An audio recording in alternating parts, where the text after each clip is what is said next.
Become a sustaining member of the Commonwealth Club for just $10 a month. Join today.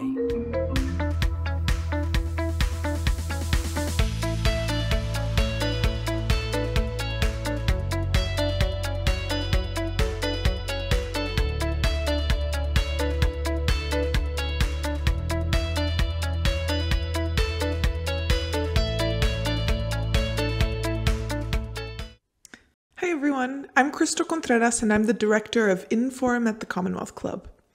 Welcome to tonight's program with award-winning actor, activist, and author Alyssa Milano.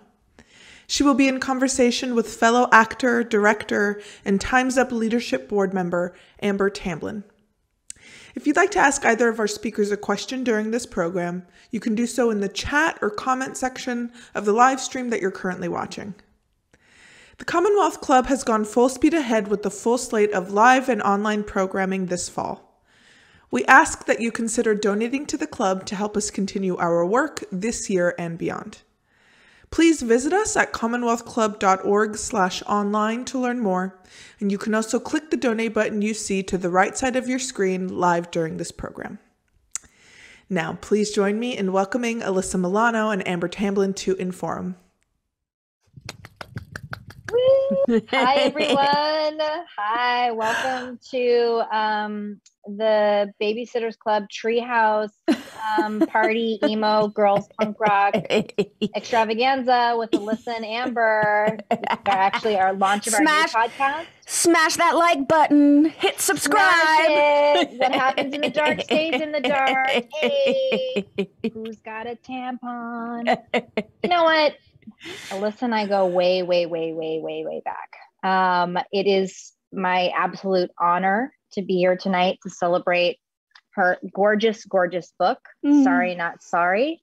And for those of you who don't know, though you do know, Alyssa Milano is an actor, a producer, a podcast host, a mother, a wife, a feminist, a political activist. I mean, like truly the boatload of things that I admire and I love. And I'm just so honored to be here talking to you about this book, which I feel like I've read a lot of memoir and essay collections. And this is like something I want to talk to you more about, but this solidifies for me the fact that you should be directing a lot more, Alyssa, because you are the narrator of your life, but you are also sort of the narrator of a generation. And you see things in a very large way. You see a peripheral essence of what's happening in the world and what's happening in politics and in your own health and in feminism and in movement building and in the cruelty and the consequence of politics. And I really enjoyed your perspective and the way that you were able to talk about your anger and the way you were able to talk about family and moments that were really difficult for you, whether that was hard for your family or hard for you personally or hard for the country. I just found it like quite refreshing, to be honest, as far as these types of books are concerned. So let me just stop you for 1 second. Coming from you, like literally this could not be more of a compliment. I appreciate you so much. And I want everyone to know that you know, what you put out into the world is leadership through love and grace and brilliance through words and poetry. But also there are so few people that I feel like in our industry that I could call upon to be co-conspirators in all of this. And so thank you for all that you do. That is, I don't think people know enough about what you do. So thank you. I appreciate you, and I so appreciate just having this time with you because we don't get to hang out. It's true. We're always like texting each other. It's either about like I don't even know, like a kids or a family thing, and or like the world is on fire. Like let's fix it. Literally. I do want to start by also saying that we are here because of the Commonwealth Club. Yes. And Inforum, and we're just so grateful. So thank you, everyone. Please go to the chats. If you have questions that you want to ask Alyssa at the end of this program, I'm going to be taking some questions. but mostly we're just going to talk. And I think I just want to start by asking the very simple question of very straightforward, which is, why this book and why right now? Yeah, it's a good question. So I have been asked to write a memoir, of my life growing up in the entertainment industry and what that meant to me, and my struggles with my mental health and all sorts of different angles to enter through to this world. And it just didn't feel right. Like I was not going to write a tell-all, that was for sure.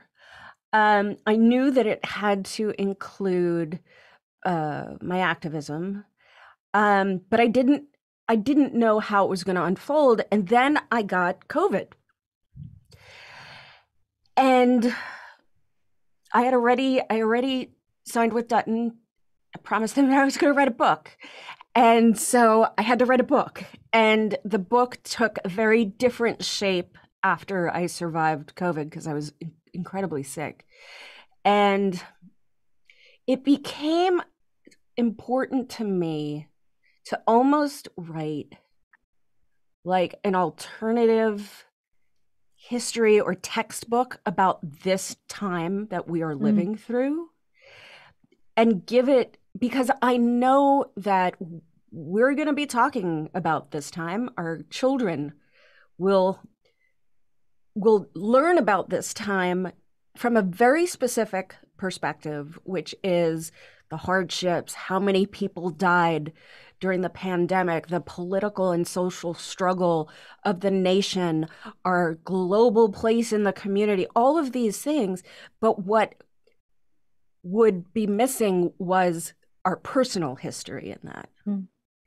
And so it became about, how do I tell the story of my activism and all the issues that are important to me, plus combining, my life story, which you can't separate those two.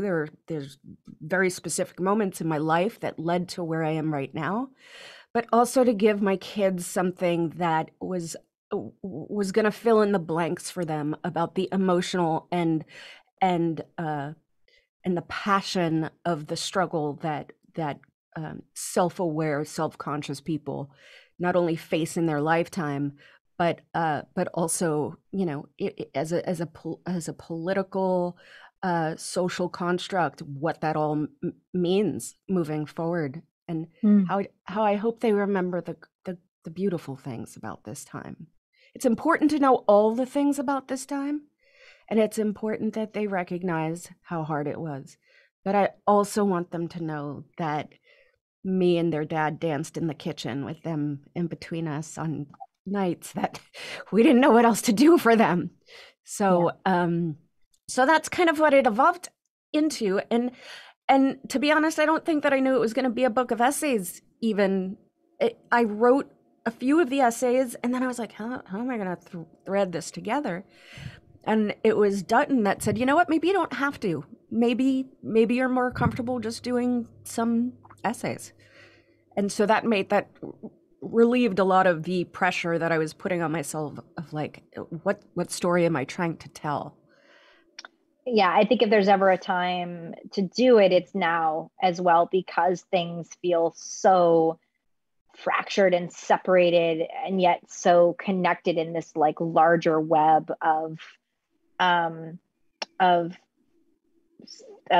humility and things that are sort of bringing us to our knees, whether that's the political system and environment, whether that's our own personal healthcare and well-being, whether that's politics. I mean, it's just, they're all so separate, but they're also connected. But also just like the adaptability and the resilience.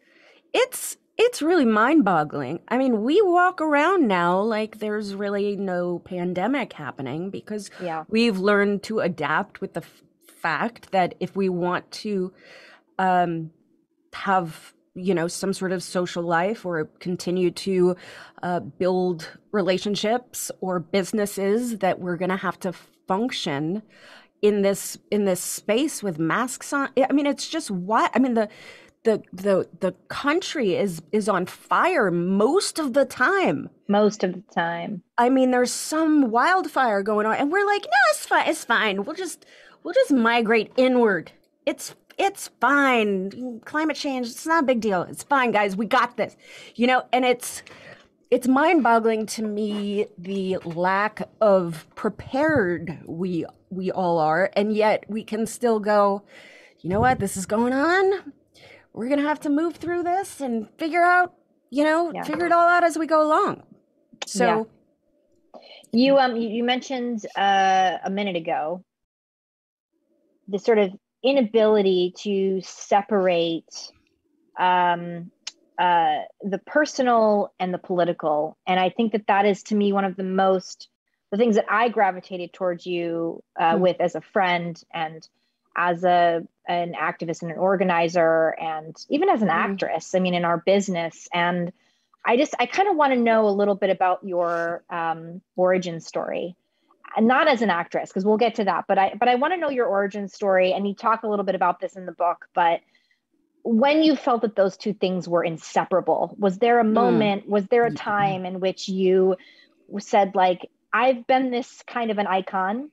I've been the like sweet, funny, sexy chick. I've done all of these things. I was like the cult classic actress, but there was like this other part of me that I desired to show the world, and that I felt like I couldn't, frankly, keep my mouth shut anymore, because we all have that. I think those of us that do this work. And so I'm just curious what that was for you. Well, for me, when I was little and I was on Who's the Boss, I had this real weird guilt, like success guilt, where I was like, I don't understand. This feels icky. This feels like I haven't earned it. I was a kid. And so I didn't understand, right? I didn't understand why I made ridiculous amounts of money, and my best friend from Staten Island was still, in Staten Island. Like, I couldn't wrap my head around any of it. And I mean, the story which I will tell is that my activism, like all great love stories, started with a kiss. And Ryan White, who is a dear friend of mine, who, for anyone who's watching who doesn't know, he was a young boy who was diagnosed with HIV in a time where there was such stigma surrounding HIV/AIDS, and basically people capitalized on the fear of this unknown virus.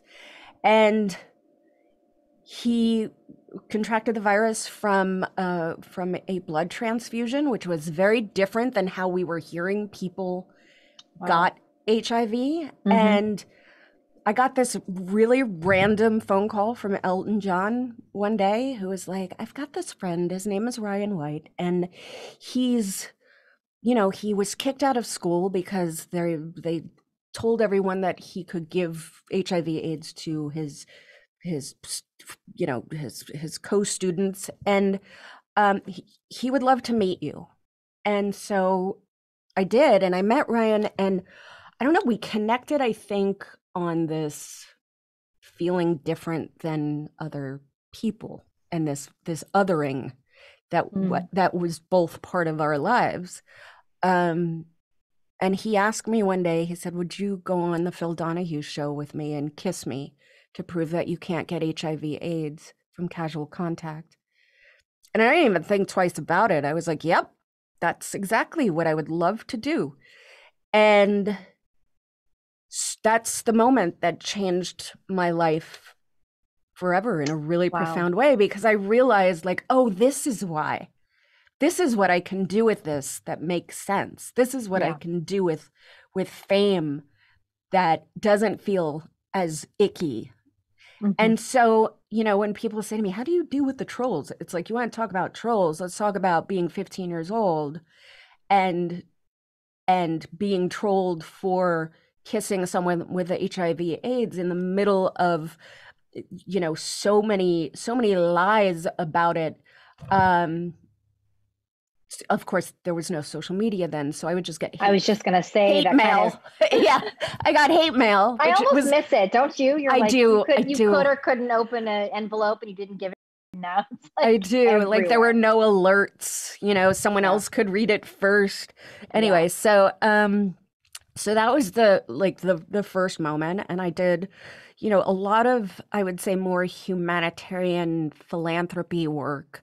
In 2000, I lived in South Africa for 3 months and volunteered in a township and a children's hospital. And that sort of bumped everything up to the next level as far as what I was willing to put myself in the middle of to try to learn and to try to make a difference. And then I was asked to be an ambassador for UNICEF.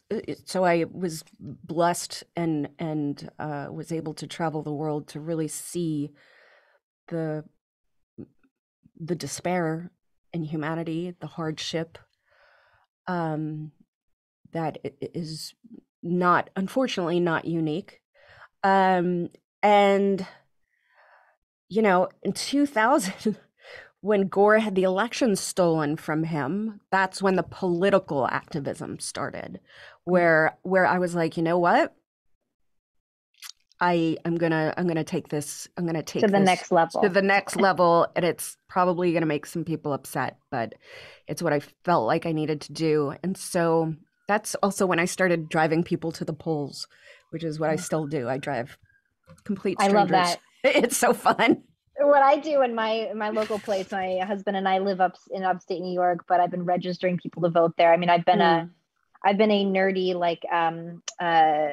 registrar.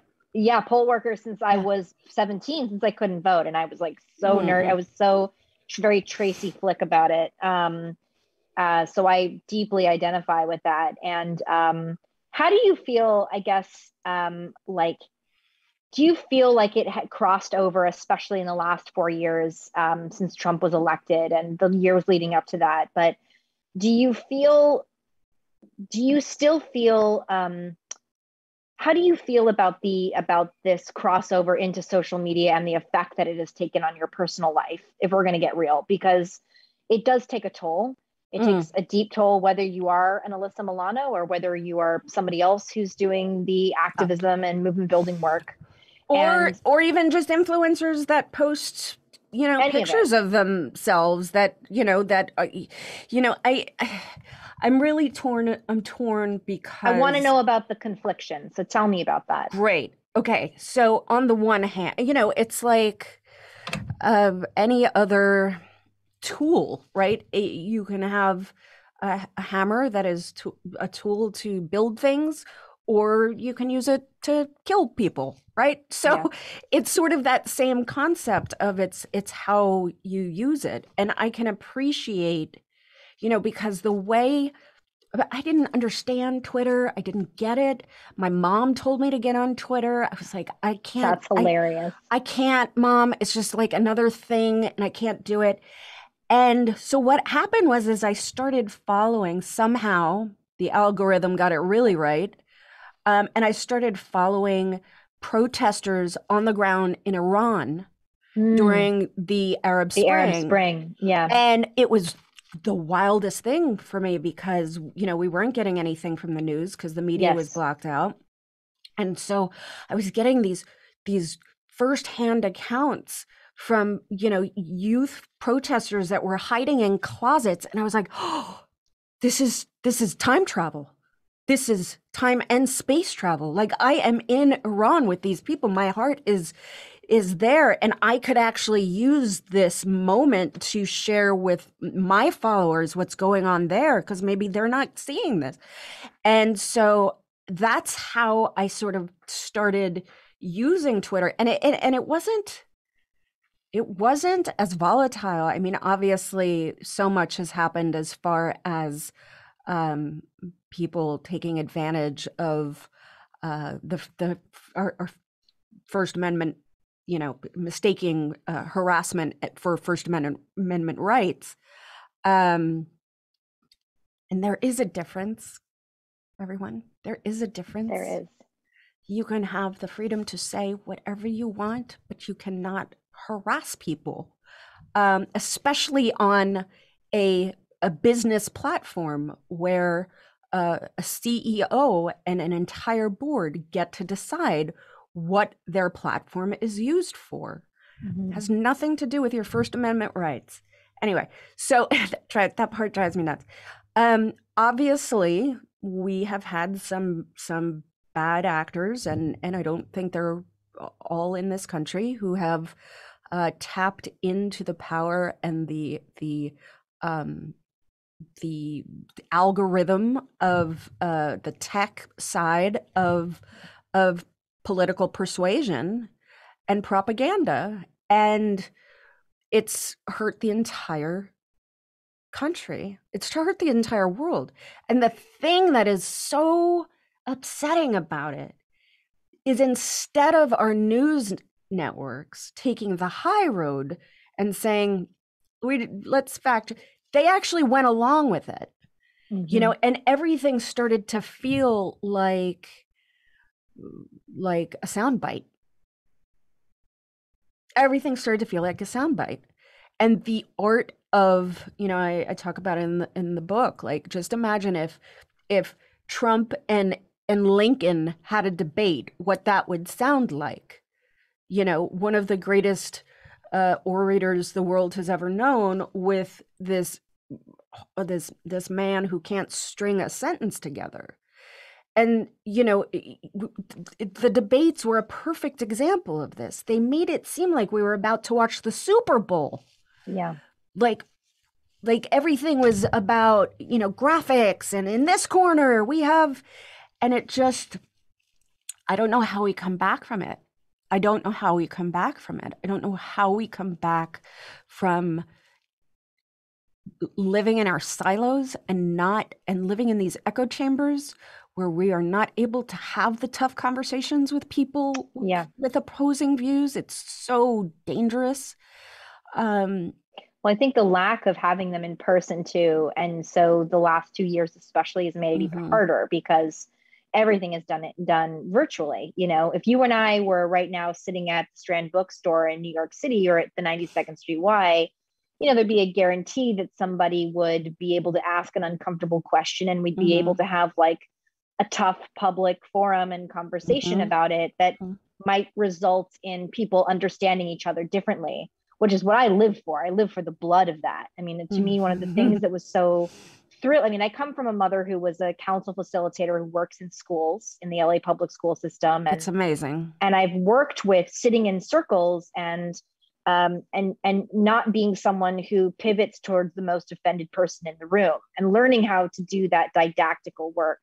And I think what's been so fascinating too about watching you and working with you in the last, 4 to 6 years, is saying, like, this is hard, and it is not for the faint of heart. And we are in such a difficult time in which, you're right, there's like an expanse of learning new things about our culture and about the language we use to describe identity and people's beliefs and who they are. And but there's no physical way to sit and be with each other to talk about those things. So like, social media and the virtual world is expanding faster than our psychological and social emotional well-being is doing.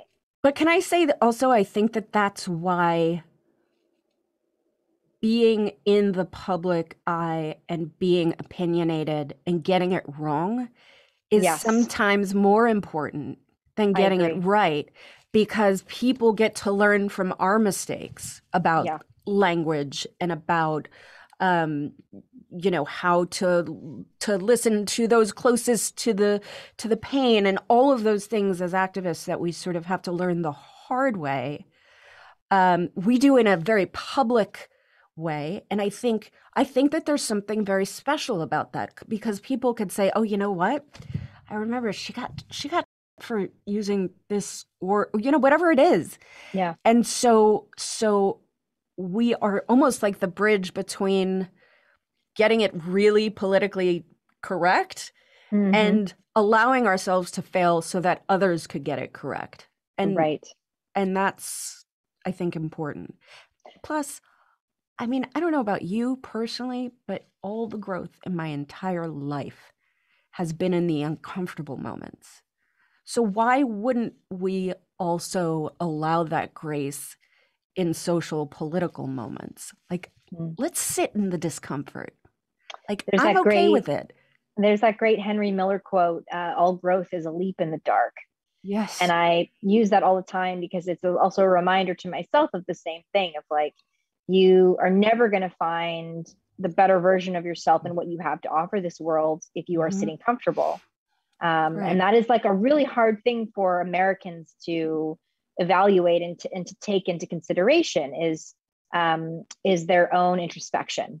And introspection is very hard, and it comes at a price in a world where everything is sort of put out on social media, and there's all this talk about cancel culture and everything else, which for the most part isn't real, but maybe also is partially real. I feel like there's like no cancel culture. There's just like, you know, there's timeout culture, and people are not really like, they don't want to like talk about that. But for the most part, people get like bad timeouts, and then they can come back and do whatever. But I don't know. I think there's some people that are not allowed back in that I wish for now. Yeah, I wish had more of a road back in. I mean, obviously not the monsters or the people who are breaking laws. I personally feel that way about like Al Franken. Like that's somebody who or Aziz Ansari. Like I totally get that was a horrible situation. She was very, very hurt. But wouldn't it be incredible if someone could come forward like Aziz and say, you know what, let's talk about the gray areas here, because I didn't feel like I did anything wrong. And I'm learning right now that this is what I did wrong.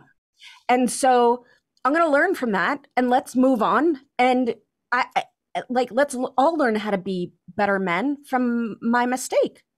You know, like I'm waiting for the guy to do that. I'm not sure which one's going to do it, but I'm waiting for it.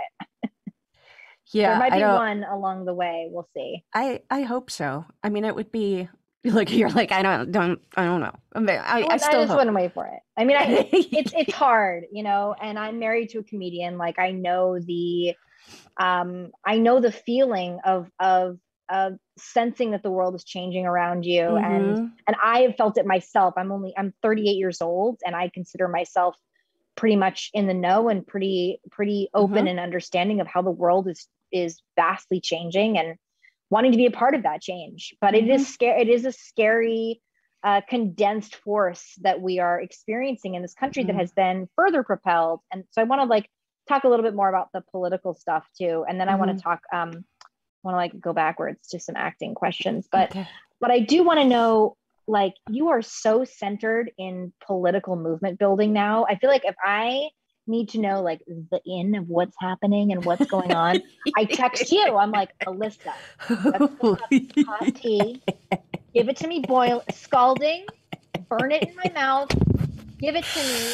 And you always know. You're like, you always know what it is. Well, and if I don't know, I have no problem asking people that's very true, who do know, you know, and I'll have no problem, you know, I'll say things like, that's a really good question. Let me look into that a little bit more.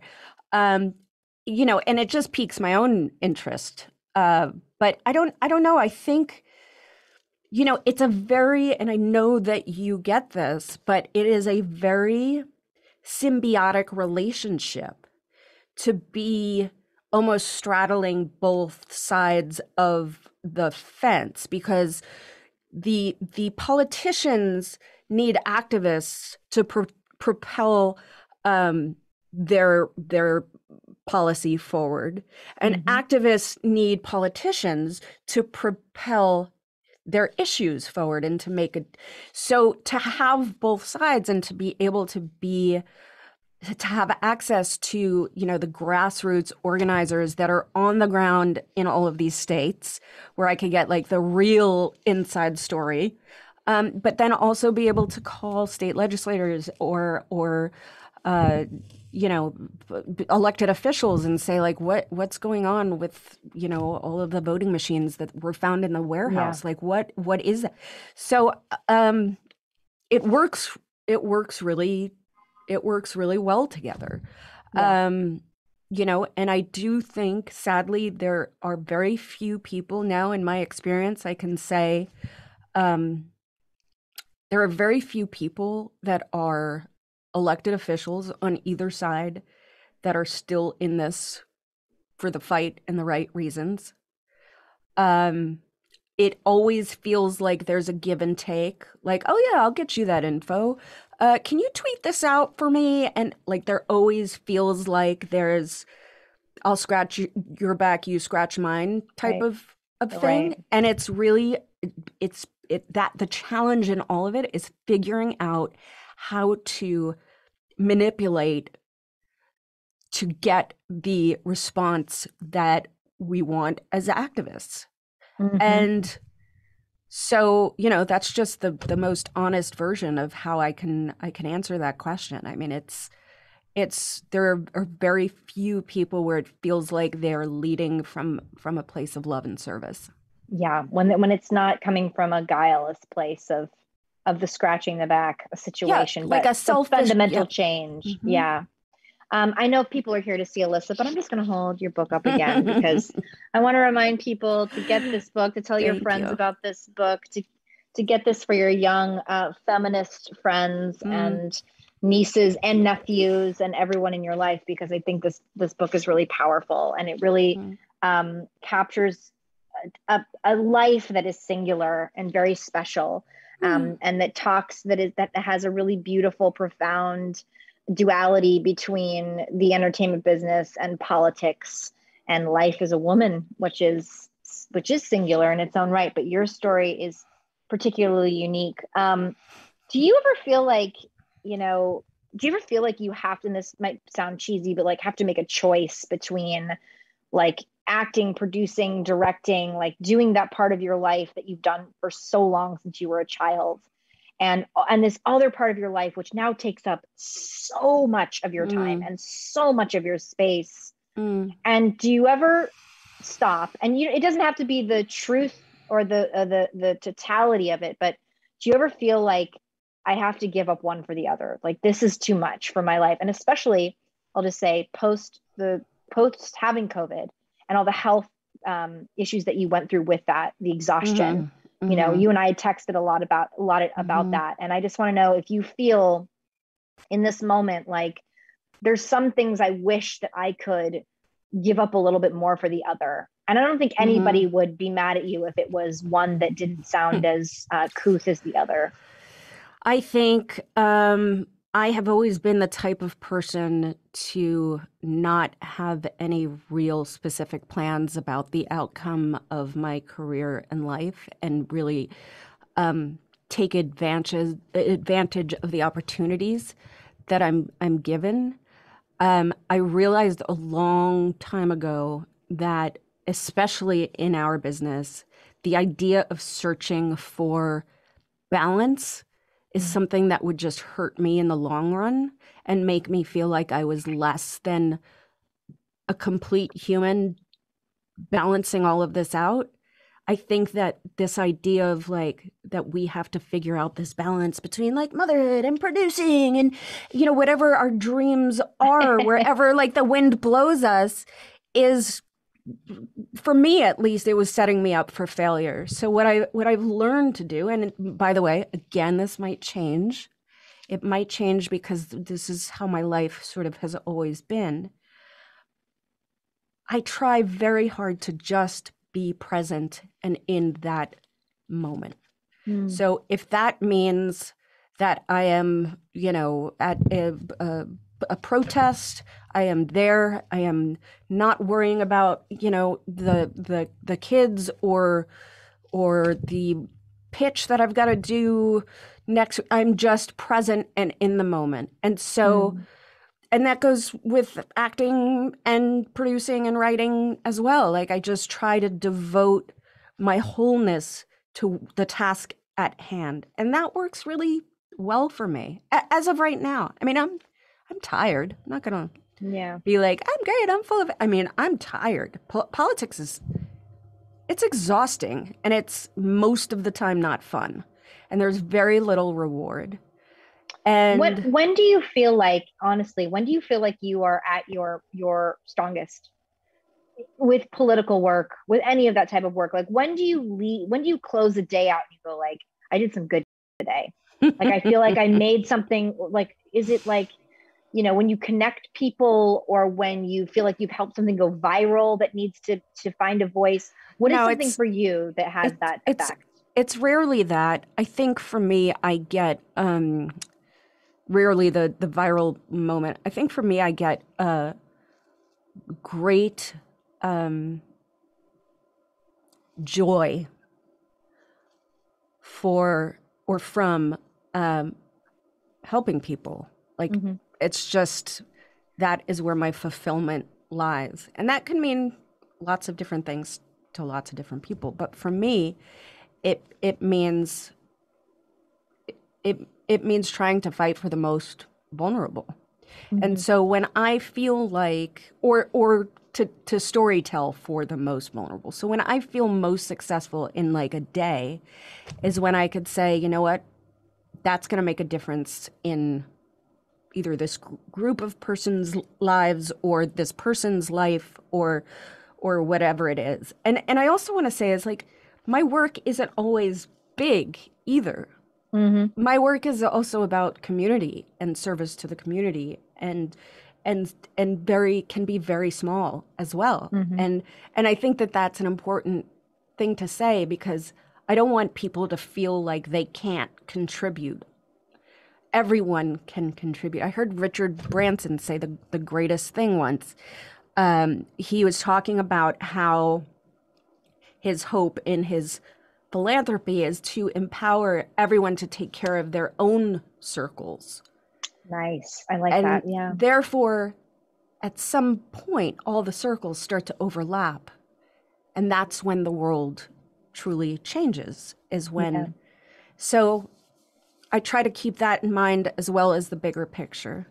But I feel most content when I'm helping. Yeah. In some way. That's I love that as like a foundational thought, because it can feel so exhausting and so tiring, and we're all running the gamut all the time of everything. And the other thing that's really helped is letting go of being attached to a certain result. I love that. Yeah. And I learned that also comes hand in hand with you saying like the idea of like the public failure, or saying like, this is how I grow publicly. And this is not easy. This is difficult to be able to do this so publicly in so many ways. And it shows people the benefit and the grace of it. But to not be attached to the thing that you want. Well, I look at people like Alice Paul, right, who wrote the Equal Rights Amendment in 1923, who we are closer than we've ever been. And she has been dead for a really long time. Yeah. And so the idea that we do this work, not for seeing the work come into fruition, but to plant the seeds, to cultivate it. I mean, I might not be alive when women are included in the Constitution other than the 19th Amendment. So you have to find joy in the work. Yeah. Because, and this is true for politics too, is I don't have one elected official friend who feels like they are really making progress. It's constantly about protecting the rights we've already fought for and making sure they don't get rolled back. Yeah. So what is progress? So what is progress? Like what is that? Is it to continue the fight? Like, I don't know. Is progress just about protecting or keeping us safe from regression, which I think in the last 4 years especially has felt like a snowball effect in a way that it never felt before, where before it just felt like there was momentum and a lot was happening. But we see the incredible work that people like Stacey Abrams has done, and local organizers on the ground in different states who are working to protect the right to vote. And speaking of some of that too, you just spoke so publicly about the ERA and you spoke in front of the Senate Judiciary Committee, right? Oversight Committee. The Oversight Committee. Will you talk a little bit about that experience and what led you to do it, and just talk about it? Well, I mean, just to give everyone a little history on the Equal Rights Amendment, it was written in 1923. 1972, it passed. Congress put this arbitrary poison pill deadline on the ratification that was extended once to 1982. When 1982 came, we only had 35 states that ratified. Then something super miraculous happened, which was this queer Black state senator from Nevada after Trump was elected, and the Women's March happened and Me Too went viral. She was like, I'm going to fight to have Nevada be the 36th state to ratify after all of this time. So Senator Pat Spearman fought to get Nevada to ratify. They were the 36th. Shortly after that was Illinois. That was the 7th. That's right. And then Virginia ratified. So then recently, we were right. So now ERA is ratified, but now we are working to get this arbitrary deadline killed, basically. Yeah. And so, I hear a lot, well, what rights do women not have? Like, what? I don't understand.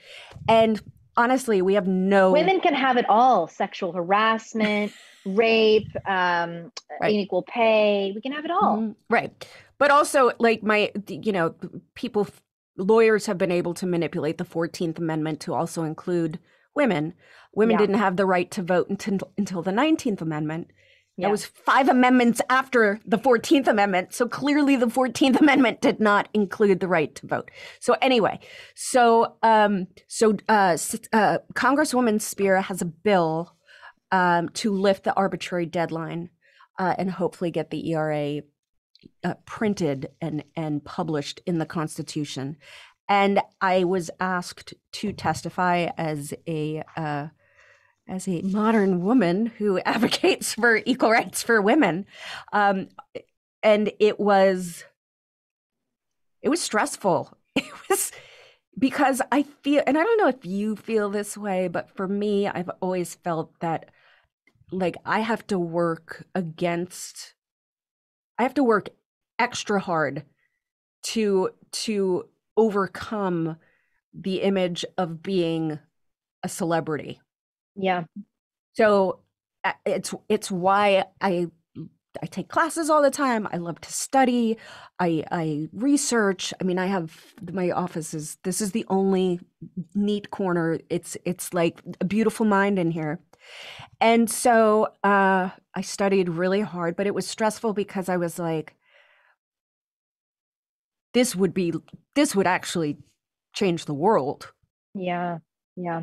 And definitely change our daughters' worlds. And so I put a lot of pressure on myself. And, it was exactly how I thought it would be. The Republicans tried to attack me.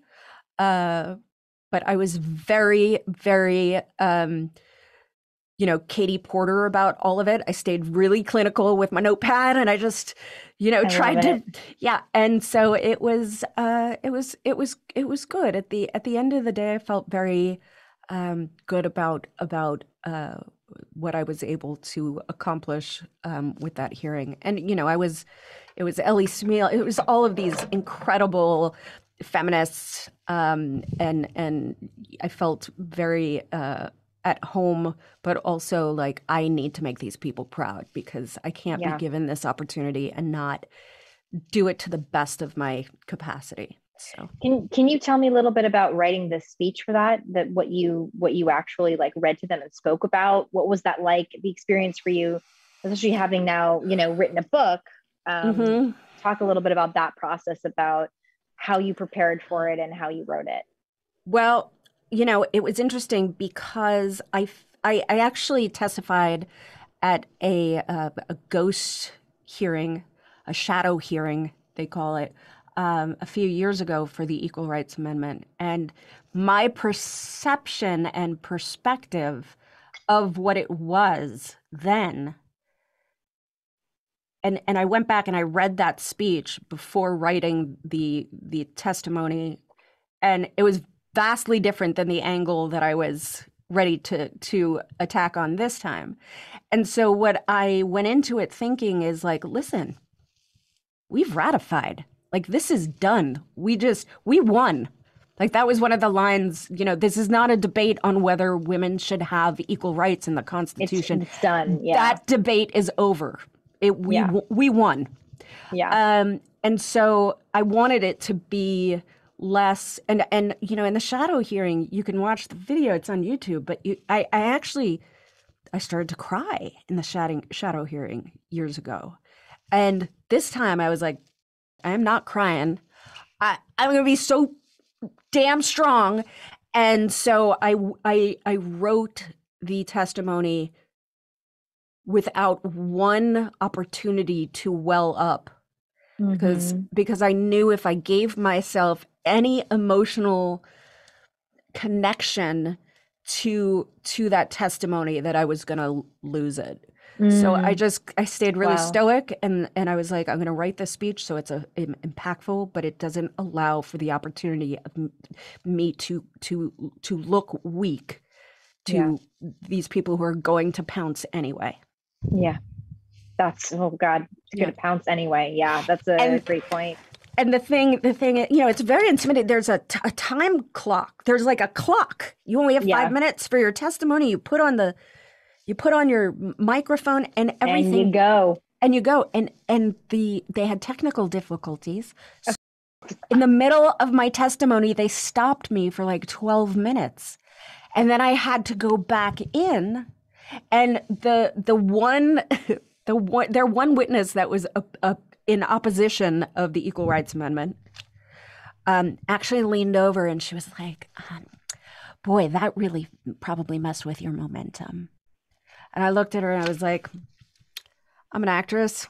Not much can mention. When you have directors like, cut, like, let's try it again. And I was like, don't even. Yeah. And then, so I went through the whole thing. And I think one of the smartest things that I did was that in the edit of the testimony, I edited it down to like 3 minutes and 50 seconds, because I knew once I got there, I would emote more than like when I was just in my office reading it. Right, of course. So I wanted to allow that for that time.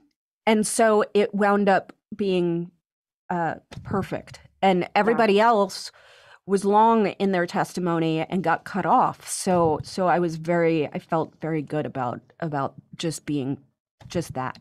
Well, it's pretty powerful. I've watched the video. I recommend it to anybody who hasn't seen it and seen your words. And I feel like it's a thing that we can be proud to show our kids when they're older. Like, I did everything I could. That much I can say, no matter the outcome. Again, sorry, not sorry. This is the amazing book. We're talking to Alyssa Milano. I'm going to ask you some questions. We got some wonderful questions here from people who are in attendance. And one of the ones I always want to know about as far as craft, which is just about, somebody asked, how do you find the words and patience for writing a whole book? I've written a lot of books, so I empathize with that. It's very difficult. But I want to know, coming from this particular book, first, and what that has been like, what the writing process was like for you. Did you do it all at once? Did you think about different essays? I mean, you said you had written a few of them, but then once you sold the book, once it was happening, then what? I actually sold the book before I even knew what the book was.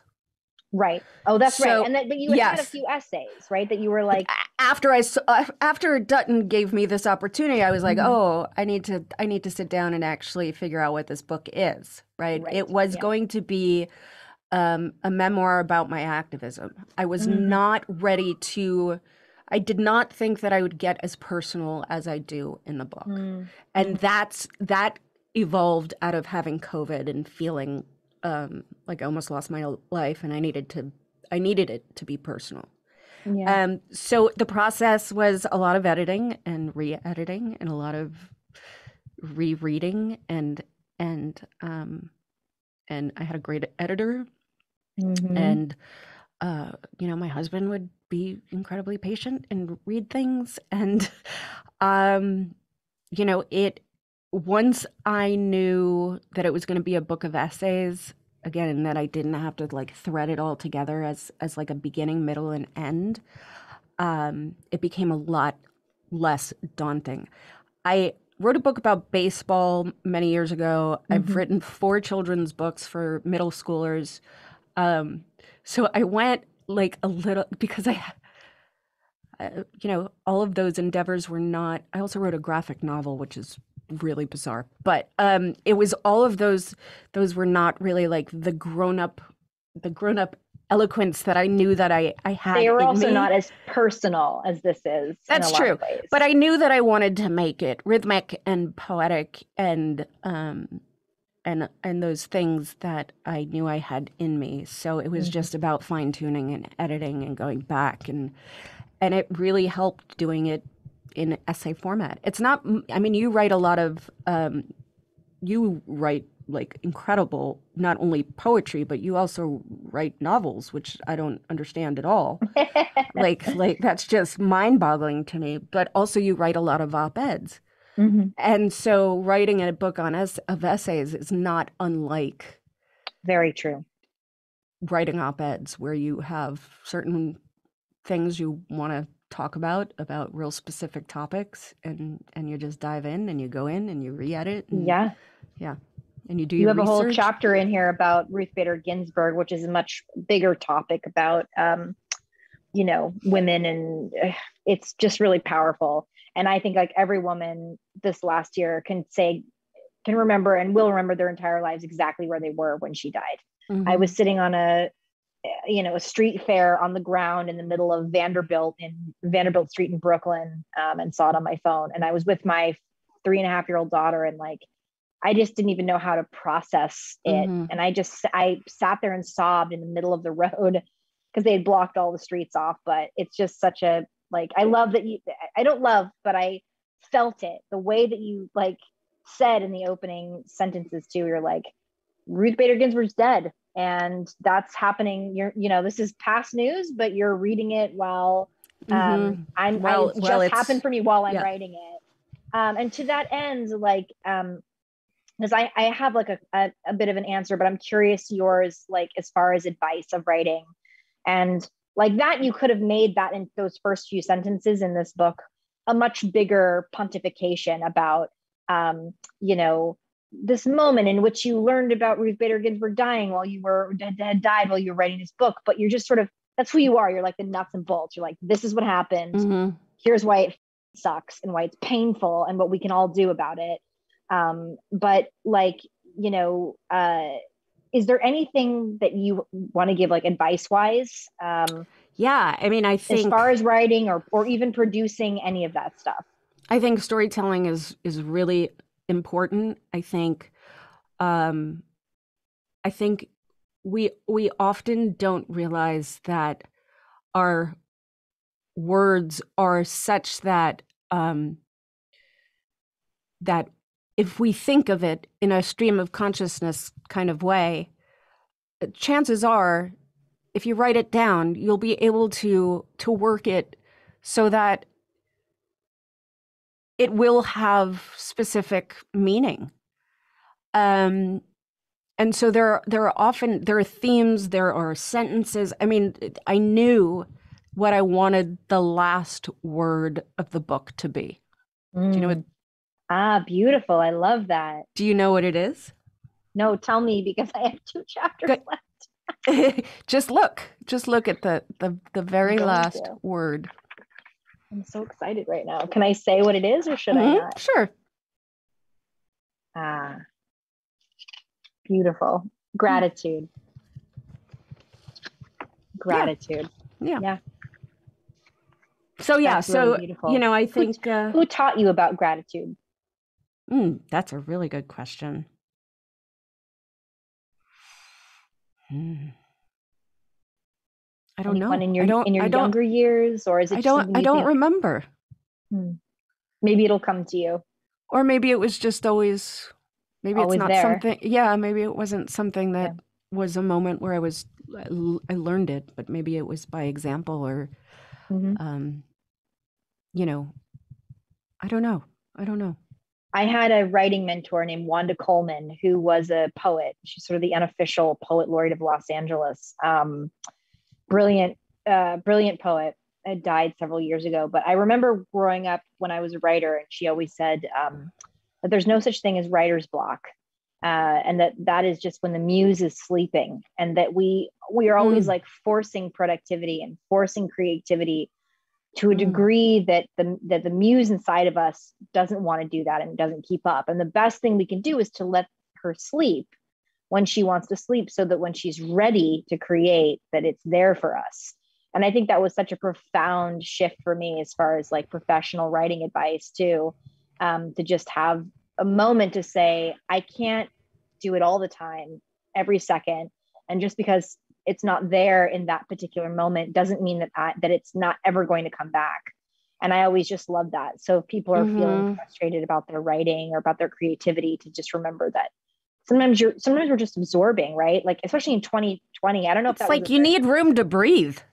Exactly. Like 2020 was not meant to, parts of that was not meant to be a particularly creative year, because I think a lot of artists and empaths were absorbing, you're absorbing information. Just trying to stay alive also. Stay alive. That's that not, part. Yeah. That part. That part's not, it's not really conducive to creativity, the struggle of health. Someone else has asked, activism helps my mental, I love this question. Activism helps my mental health, but I'm always cautioned not to live just for others. I need to live my own life too. How do you care for your mental health? Especially with everything we've just talked about. I have a team of experts that help me and medication. And I think it's real important to just destigmatize all of that and just say therapy, psychiatrist, I'm on an antidepressant, I'm on gabapentin, which is actually a seizure medicine that helps with my anxiety. I think as women, we are built to feel guilty when we are taking care of ourselves. And my little girl was really, I had this conversation with my therapist where he was like, I think you feel bad, like you're letting people down when you rest. And I was like, yeah, you might be onto something, buddy. Yeah. And so I said to what? That's rude for you to be down on the nose. That's rude. I don't pay you to tell that kind of truth. And it's so easy. Let's simmer it down. And it's so easy. So I said to Bella, who's 7, and I said to her, Bella, sometimes mommy feels like I'm letting you down if I go up to my room and rest. Do you feel like I'm letting you down? Like, can we just talk about that for a second? She goes, no, Mama, it's very important that you rest. It gives you time to be more powerful. Oh, and I was literally like, okay, I don't think that's how I see it, but the fact that she sees it that way is kind of all that matters. Is all that matters, because she will grow up seeing her mom rest and thinking that like rest makes you more powerful, makes your brain more powerful. That's what she said to me. She's like, yeah, it makes your brain more powerful. God, I love that. So, I mean, great. If we could just allow our children to see us struggle a little bit more and see us like work through the exhaustion and the frustration and the sometimes anger, and to be able to say to them, a couple hours later, like, oh God, I'm so sorry. I yelled at you before. I was just so overwhelmed. She's like, yeah, or my son's like, it's okay, Mom. I think it's so important. It's so vital. So important. I love that. I'm going to close with sort of a double question, which is just on the heels of that, and about our kids and our future, which is our kids and is everyone else's kids.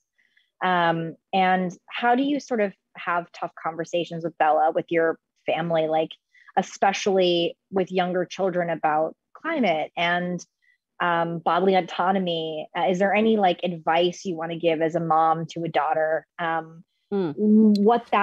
Any particular conversations that you have, and your thoughts on that? Well, for instance, consent. I started teaching my children about consent at very young ages, not through consent as we know it to mean, with sex, but consent, did you ask your sister if you could play with her toy? Yeah. Smart. And Milo will be like, no. Bella, can I play with your toy? And Bella will be like, no. And I'll be like, you know what? No means no, Milo. Give her toy back. You got to ask first. So teaching the lessons where they are in their brain development and in that moment, I think is really important, because otherwise it's scary. Yeah. It's scary. I mean, I don't want to scare them. I want them to have gratitude. I want them to have hope. Yeah.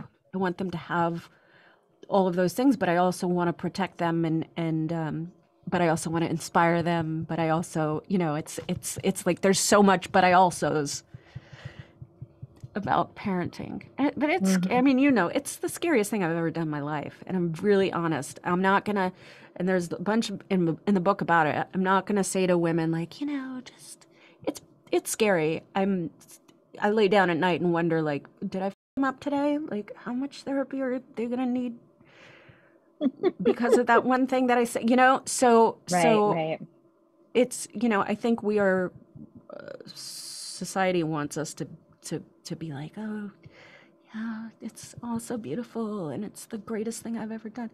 It's really powerful, and it's great, but it's scary. It's the scariest thing I've ever done. Also, like this love that you have that is so it's terrifying. It's ferocious, and it's like I can't, like I want to eat their toes, and then I'm loving them so much just to raise them to be their own humans, which is so counterintuitive. Yes. To love something so much to be able to let it go at a certain point. It's like, what? No. Nobody really ever tells you how vulnerable it makes you. That is for sure. Okay, we're at the end. I want to thank our audience for all of their great questions, for the wonderful Alyssa Milano and her beautiful book, Sorry, Not Sorry. But before we end, it is always a tradition to ask the speakers, that would be you, my love, one question, what is your 60-second idea to change the world? No big deal, but I feel like you could probably answer that in 60 seconds. I think it's really not as complicated of a question as it sounds. I think that if we can get infrastructure, meaning clean water, food, housing, and medication to everyone in the world, which, I don't know, I think if all of the billionaires donate a little bit of money to make that happen, it would be, we can then focus on things like climate. I think we're in such turmoil as far as humanity goes that it's really hard for us to understand, because people can't get food on the table. It's really hard for us to see the bigness of climate change and what needs to be done. And so if we just got those basic things, food, clean water, medication, and housing to every person on the planet, then we can live happy lives. Basic. I think that's fantastic. I think it was only 10 seconds. That wasn't even a 60-second idea. We'll save the other 30 seconds for the Braves or the Astros. Which one? Which one, Alyssa? Oh, I can't. I know. It's dirty, isn't it? It's really dirty. My husband would reach through the computer and I'd be like, you better say the Braves. But I mean, I don't know. I just am very, very sad that the Dodgers are out of it. Can I just say that? Yes, you can. And not have to pick anything else. That's fair. Thank you so much, Alyssa, and thank you everyone for joining tonight at Inforum at the Commonwealth Club. And thank you to the Bernard Osher Foundation for supporting tonight's event. I very much encourage you again to go buy my friend's book. It's really beautiful and profound and kind of a perfect little treat for this moment. If you want to watch this virtual event and support the Commonwealth Club, you can go to commonwealthclub.org. My name is Jennifer Aniston, and thank you so much for coming tonight. You're the best. I love you, Alyssa. I love you more. Thank you.